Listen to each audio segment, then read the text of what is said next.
Alright, episode 5 of From deals with the brutal aftermath of Sarah's actions, and let me tell you, this community is completely shattered. Trust is gone, and everyone's looking over their shoulders, wondering who might snap next. The episode opens with Boyd having to make the toughest decision of his life. What to do with Sarah? She's locked up, but people are demanding justice. Some want her executed, others think she was just a victim of the town's influence. Boyd's caught in the middle, trying to be a leader when there's no right answer. Jim is absolutely losing it. After Sarah tried to kill his son, he's done playing by the town's rules. He becomes obsessed with finding answers and starts pushing boundaries that everyone else knows are dangerous. His desperation is making him reckless, and it's putting his whole family at risk. Meanwhile, Tabitha's visions are getting stronger and more frequent. She's being drawn to specific locations around town, and these aren't just random hallucinations. There's something deliberately guiding her.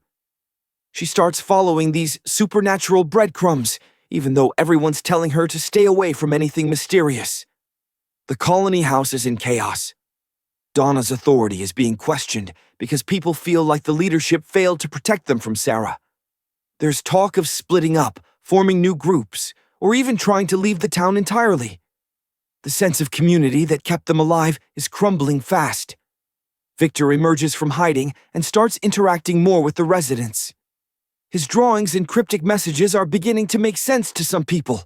He's trying to warn them about something big that's coming, but his mental state makes it hard to understand what he's really saying.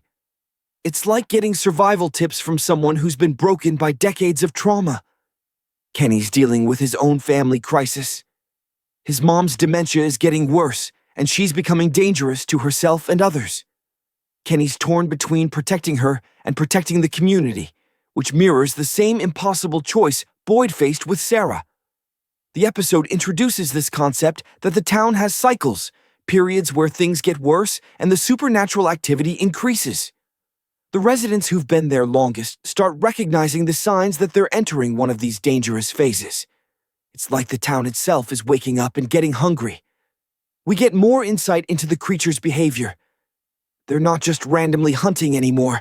They're being more strategic, testing the defenses, and seeming to coordinate their attacks. It's becoming clear that there's an intelligence behind them that's been studying the residents' patterns and weaknesses. The big revelation comes when Tabitha follows her visions to a specific location and discovers something that changes everything. Without spoiling too much, let's just say she finds evidence that this isn't the first group of people who've been trapped here. The town has a much longer and darker history than anyone realized.